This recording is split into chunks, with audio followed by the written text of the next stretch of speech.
So, we watched this. El Camino, Netflix, came out yesterday. Came out Thursday at midnight. Which is technically Friday. And that's when I wanted to watch it, but there's other people that we were going to watch it with, so I had to wait. So, of course, this is written and directed by Vince Gilligan. Yep.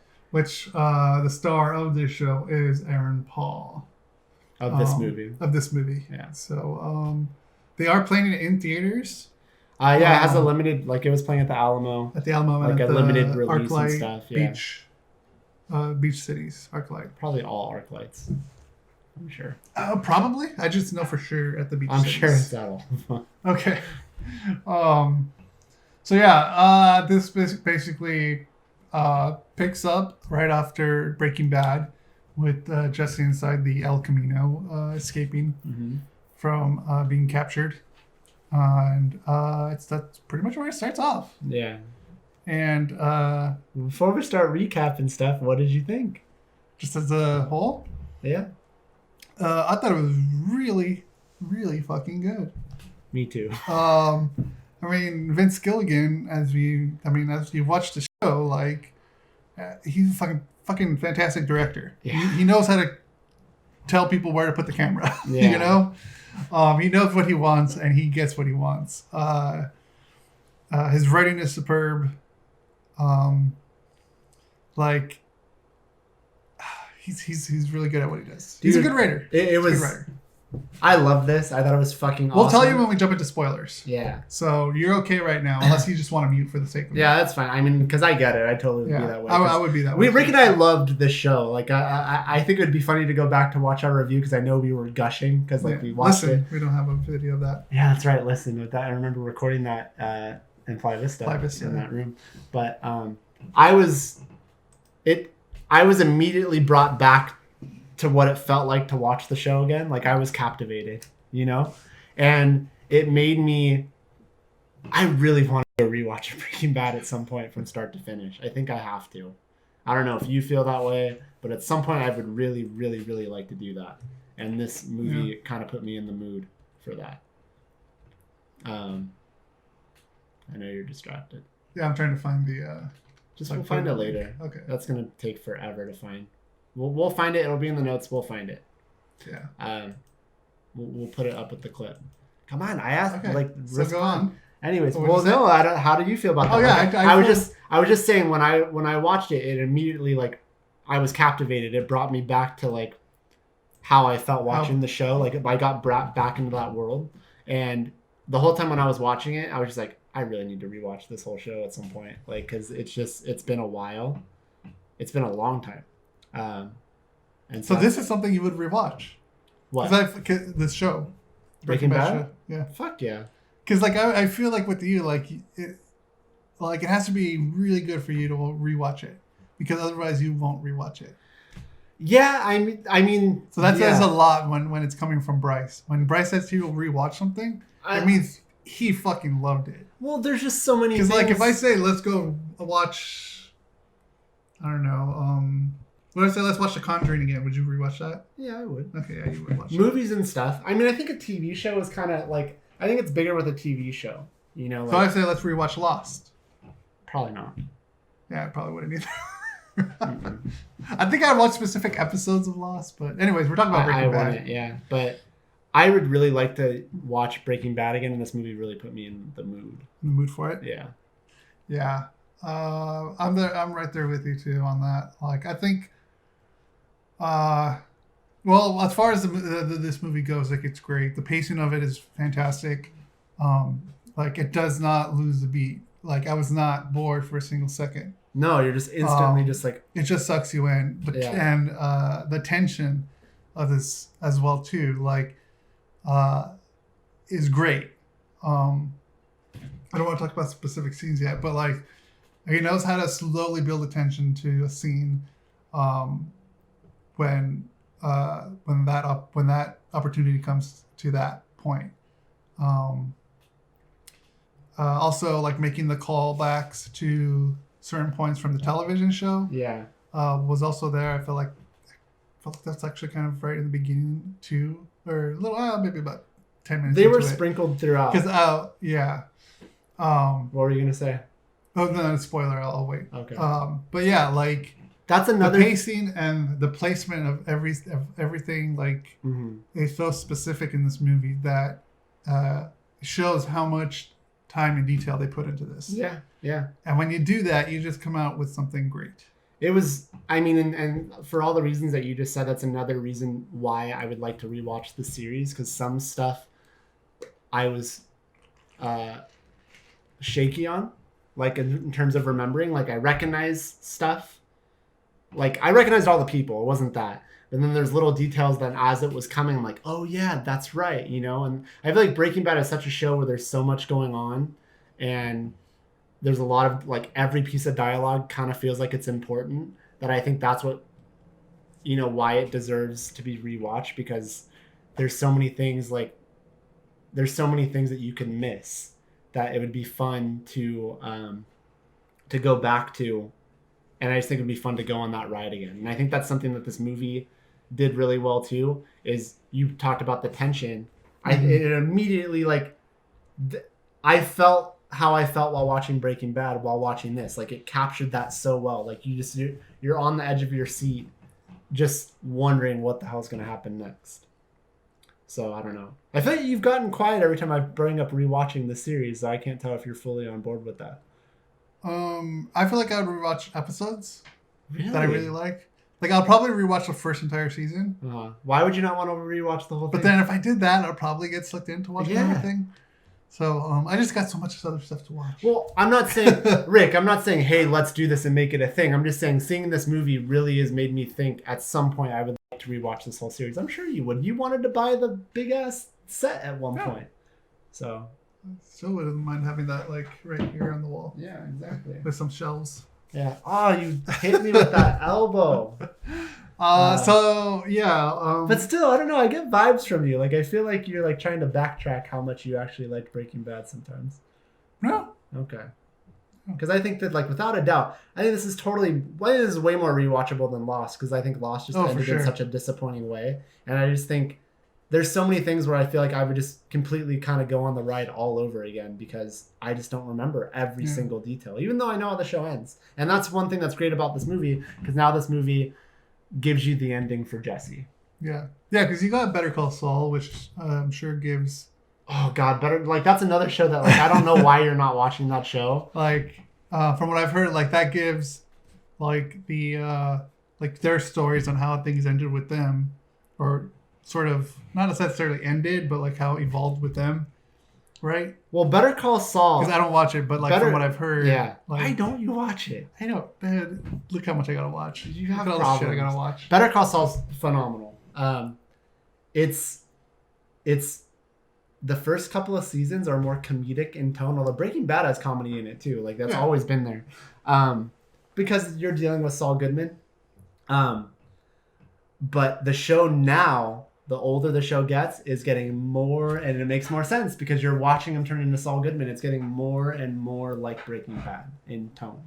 Yeah, that's what I've been hearing too. And the other thing which is crazy, because now we have this, which I wouldn't even call it, like, this is our first, like, not our first, but this is, probably the biggest serving or helping of what happened after Breaking Bad ended that we have ever gotten. But Better Call Saul also, with every season, always in the first episode, and sometimes I think they do it more than once, they show a clip of Saul Goodman. It's in black and white. Yeah, I remember. And it's the future. Episode, yeah. It's after the events of Breaking Bad, and you just know that at some point Better Call Saul's gonna go there. And I'm so excited. Like, you get goosebumps. It's gonna do that transition from black and white to color. You get goosebumps and butterflies, like, because they give you a little bit of a taste, and because you know what you're like. El Camino was right after the events. Yeah. You know what we're seeing with Saul Goodman is probably after this. Oh, absolutely. Yeah. I would think so. Well, yeah, that makes more sense. Yeah, I would think so. But Better Call Saul's another one, man. Like, you're fucking Rick, when we first started this podcast, loves TV so much, he had a podcast on here that was about TV shows. And now I watch more TV than him easily, like, without a doubt. Yeah. Rick now starts and stops shows. Anyways, we're getting off track. But So yeah, back on the show. Like Rick's like, stop talking shit about me. Back in the show, let's get into some spoilers now. So if you haven't we both watched loved it, right? Yeah, we loved it. We love it. Get into spoilers, favorite parts. You took notes, man. So why don't you go off your notes and I'll bounce off of you. So, and you were gonna say something unless that's part of. Well, no, I was just kind of like recapping the beginning as far as like how it starts, and stops.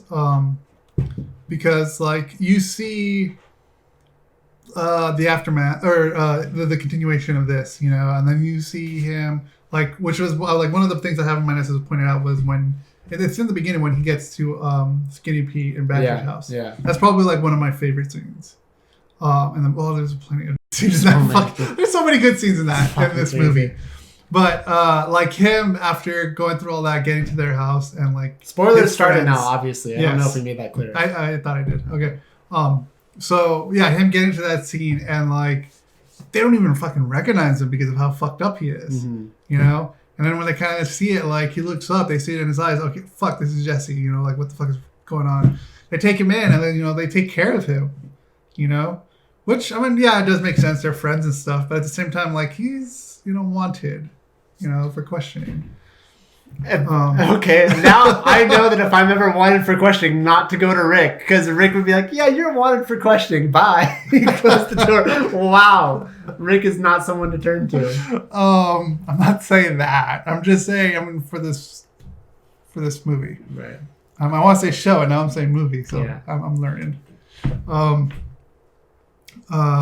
yeah, like I just thought it was like really cool, Like he knew, Skinny Pete knew exactly what to do to get him off the grid, so to speak. Yeah. You know, so like him, just like knowing what to do and like rolling with the plan. You know, making sure it's comfortable, gets cleaned up and whatever.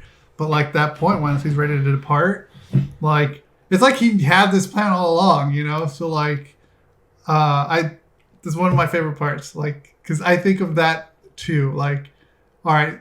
Like, how are we going to escape the cops? You know, what are we going to do? How are we going to distract them? How are we going to throw them off this thing? Yeah. And he knew exactly what to do. Yeah.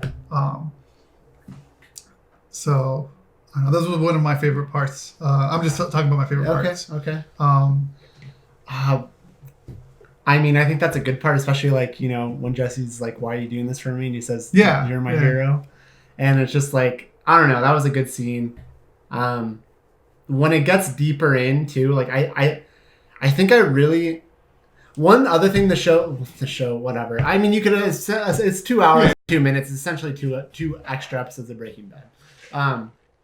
Another thing this thing does so well is I love how seamlessly it cuts back to him right after the events and still fucked up. Him flashing back and current, flashing back and current. Where I started to get super into it is when it got really interesting getting to see things that we didn't get to see on Breaking Bad, like when he was held hostage or whatever. And the actor that's from Friday Night Lights, the redhead guy. What? Meth Damon. Meth Damon, sure. That's what the internet calls him. Yeah. Anyways, that guy, getting to see all those interactions and stuff, stuff that is happening while other events are happening during Breaking Bad, like that was really cool. But when I got Jesse Plemons, that's why I should have known his name. I got really into the scene where Jesse goes to his apartment to try to find that money. The apartment, to try to find the money. Oh god. What? I was about to cut you off. Go ahead. Okay. Well, yeah, that part where he goes to get the money, like that's one of the things that I talked about just when we started this review is like that pacing to suspense. Mm-hmm. Like that's what Vince Gilligan is great at, like slowly building up to the suspense. Him looking for that money, like tossing the place, as they say in the show. Looking everywhere, and then going back and forth to let you know what he's there for. Why he's there for, yeah. So like that seamless cut, like. Inner what's that editing term? Whatever. It's the cuts in between present and past. Yeah. Like was seamless, and and I love that one shot where it's like above like the Oh yeah, I love that too. I don't know I what's knew you were officially gonna like called. that. Like that The was bird's eye fucking view. bird's eye view. It's There you go. fucking awesome. Yeah, where you see them in all like different Pinkmans in every different room, like ransacking It's the so place. good. That was fucking awesome. There's something. I love that. Vince Gilligan does like. There's a lot of his stuff is very stylized. You know what I mean? Kind of cool. You know what I mean? Simple, but then he throws in these things that like just make it seem really fucking awesome. Yeah, like I really like that whole part. And he looks through he finally like kind of like gives up, so to speak, and then ends up finding it in between. He's trying to remember where he was. He's remembering the conversation because he was starting. That's right. He was remembering the conversation. He's just like, you know, it might take a lot of engineering or whatever, all this stuff, but it was that whole part is good. And then when the two guys show up. Oh, yeah, that's what I was gonna say next. Yeah. And they're not cops. Yeah, you're thinking these are cops. Yeah, and then he's trying to hide from them. You know, I knew they weren't cops. Yeah, like especially once kind of had a pretty good idea. Yeah, but especially once they had the interaction with that neighbor. Yeah, like you knew they weren't cops. Yeah. But even that was still done. Like I'm not gonna say that that's so obvious because that neighbor's kind of annoying. And so the cops, even if they were cops, I could still see cops being like, okay, yeah, whatever, dude. Like, yeah, I've had enough of you. Yeah. That whole build up to him trying to get out from behind the counter and try to run out, you know, like that suspense. Like I was literally like this, like, oh no, not yet. Don't wait. Just wait. Yeah. You know? And he does a great job of that. And they do it with like silence almost. Like there isn't even necessarily there's no music. If there's music, it's very subtle. Yeah, I feel like the music for this was like only in place where it kind of needed to be. Yeah, not necessarily just all over the place like a normal show would. When the music was in there, it was in there for a good reason. And that whole apartment scene, I don't think there was any music at all because of how tense it was. Yeah, and that's something like. I know I'm bringing it back to Joss Whedon here, but like there's the episode The Body, you know, where Buffy's mom dies. More spoiler alert. Buffy's mom dies. Spoiler alert.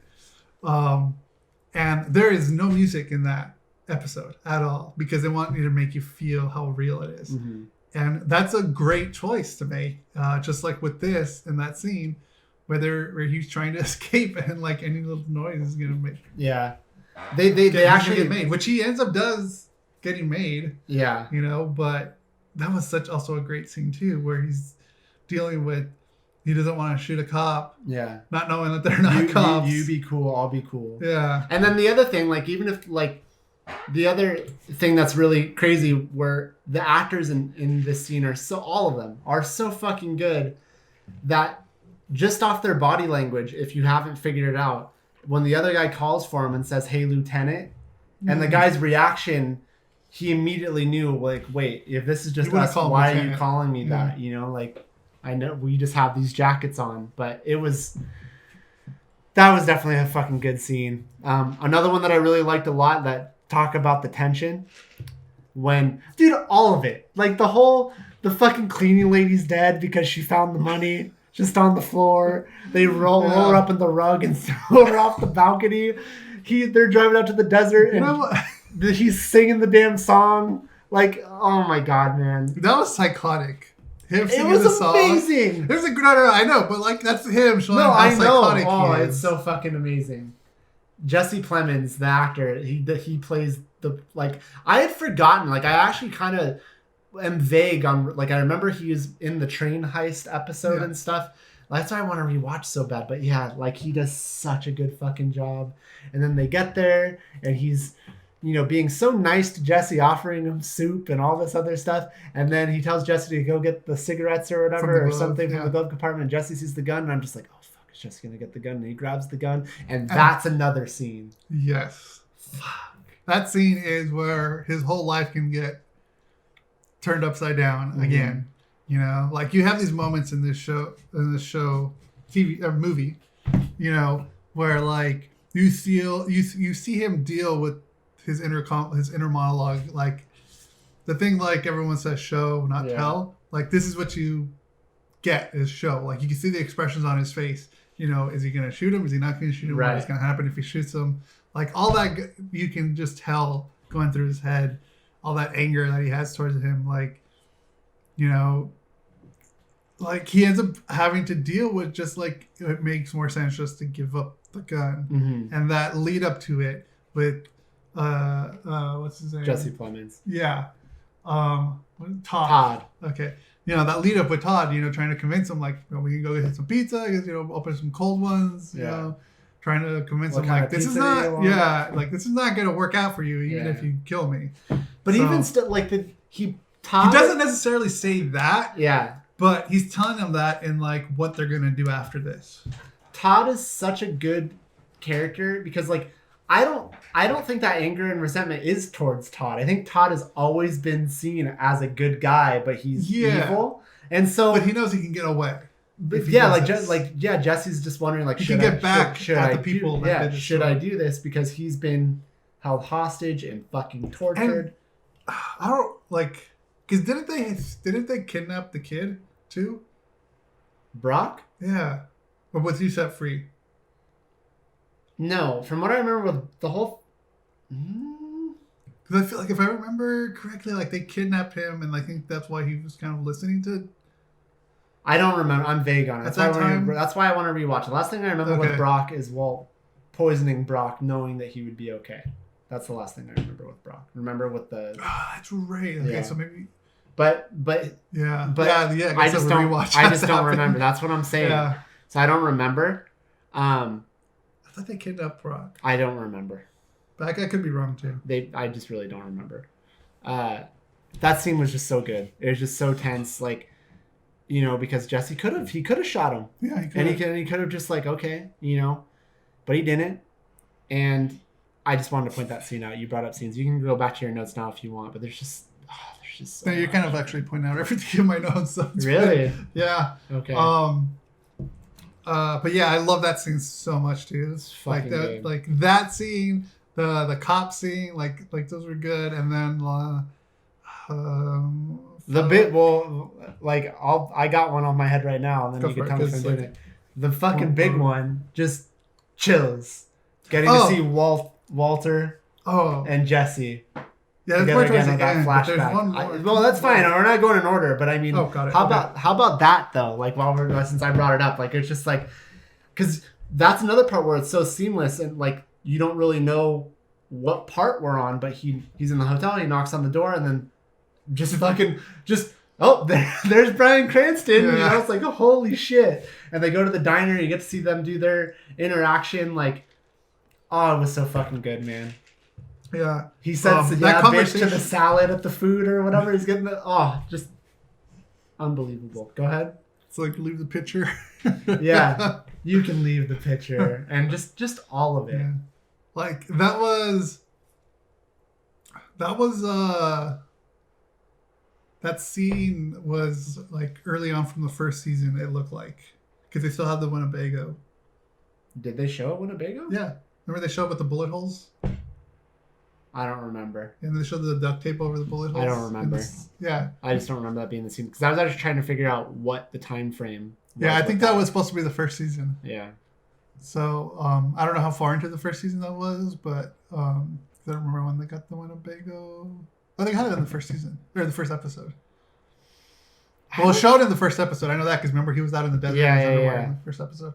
I don't know. I'd have to double check on that. I'm not Anyways, I'm not confident that that's that early on in that relationship. I don't feel like that's first season to me. Like they definitely already seem like they have some history and that they've been doing this for a bit. Maybe I'm wrong. Yeah. Regardless, it doesn't matter. At some point, we get to see them interact together. Interacting like just being there and having a conversation. You know, him remembering conversations that he had with Walt. Mm-hmm. You know, something because he eventually finds out that Walt's dead. Right.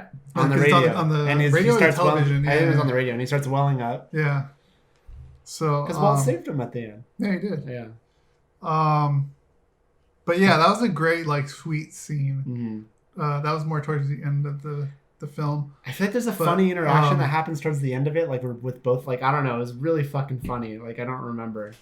Anyways, it's going back a little bit more. Yeah.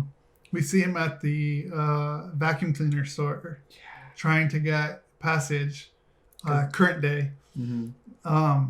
But because that's the guy that hid Walt too. Yeah. Yeah, and he still owed him for the last time. Yeah.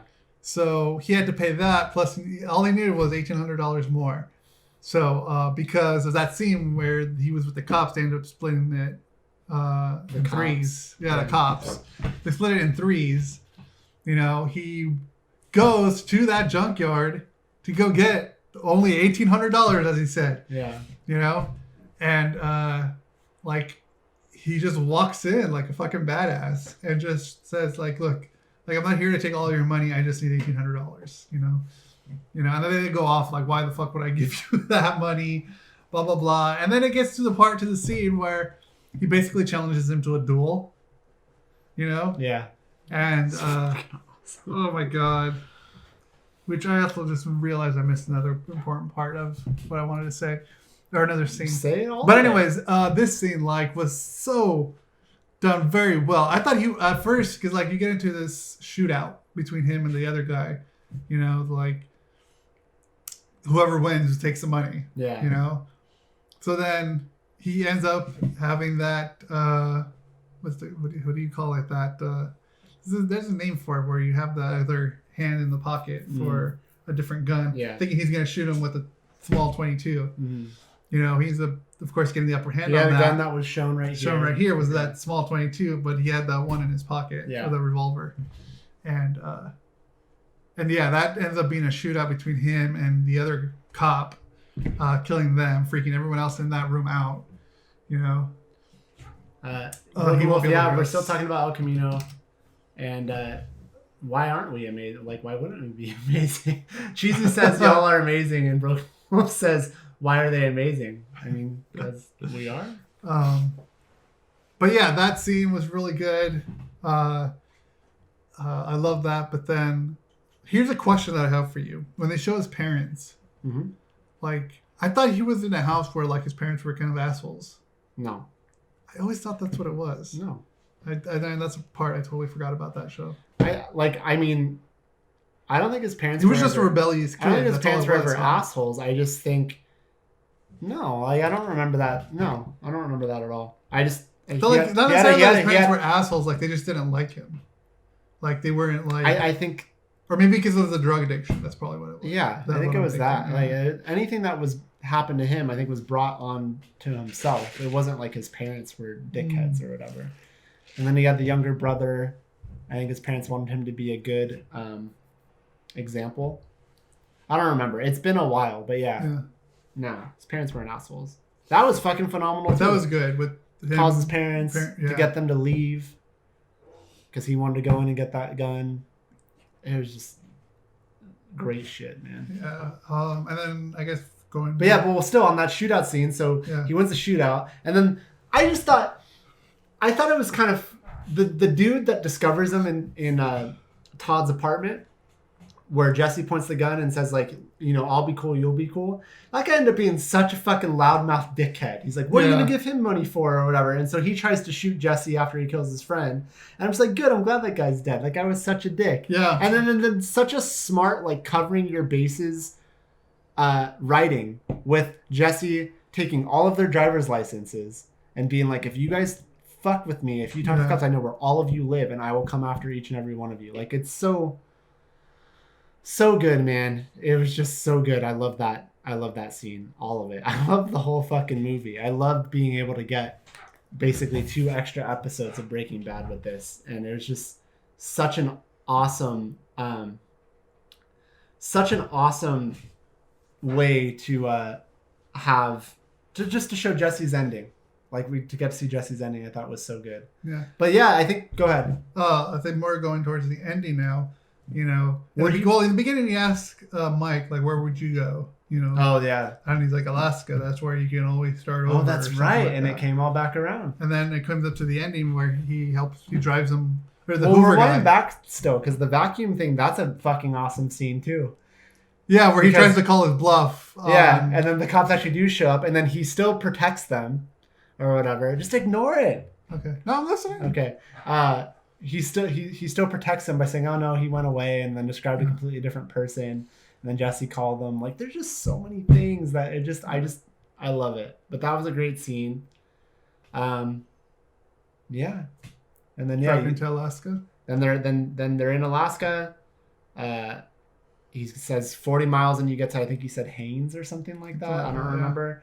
Then he hands a note to the guy, which I at first actually thought the note was going to be to his parents, but then you see the address and it's to Brock, which is the kid. You didn't notice that. I didn't see that. I don't think They made it a point to zoom in on the envelope so you could see who the letter was addressed to. I saw the letter, but I couldn't make it out. Yeah, it's to Brock. Oh, it's to Brock. That's the kid. Okay.